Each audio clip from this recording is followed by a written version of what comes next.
Over the last 4 years, we've seen so many headlines. Assad is up, Assad is down, Assad is losing, Assad is winning. It is right to ask ourselves this question: what if Bashar al-Assad were overthrown? First, let's identify 5 different groups that potentially have Bashar al-Assad in their crosshairs. The first is the religious group that Assad himself comes from, the Alawites. This is his inner circle. These are the people who surround him, who protect him, and whom he trusts. One of them could decide that the difference between peace and conflict in Syria is getting rid of Bashar al-Assad. Many people have thought that this was the simplest, quickest way to get rid of the Syrian dictator. The second group we would look at that would have Assad in its crosshairs are the so-called moderate rebels, the original group that the United States worked with in the aftermath of all of the demonstrations in Syria, the Free Syrian Army and other like-minded groups. Those folks have had very serious ups and downs over the last few years. The third group to look at is Jabhat al-Nusra.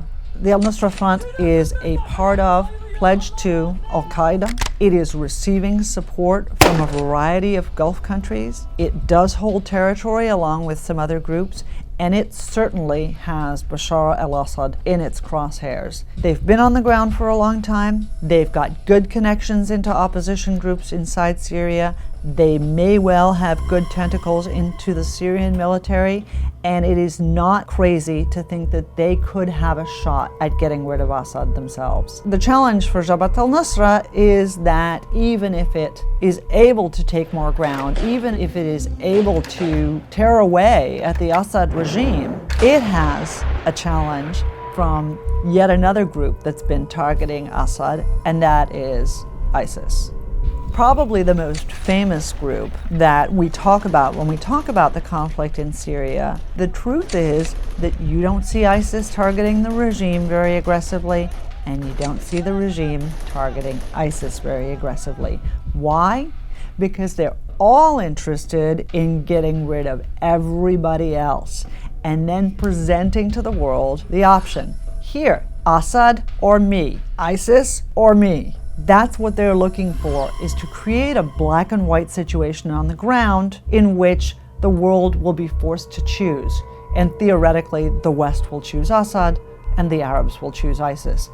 I don't think it's going to happen like that, but certainly that's part of their thinking. Number 5, the threat to Assad that we don't talk about enough, but I think he thinks about a lot, is loss of support from Russia and Iran.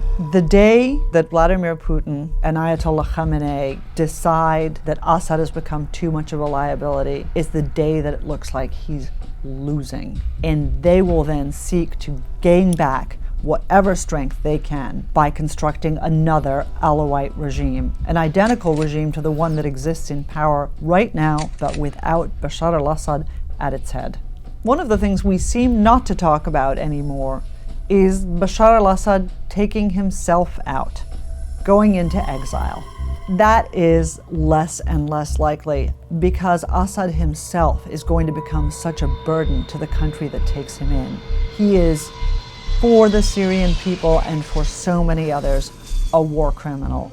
Because of that, and for a variety of other reasons, including the fact that he wants to hold on to power, it seems the least likely that Bashar al-Assad will take himself out.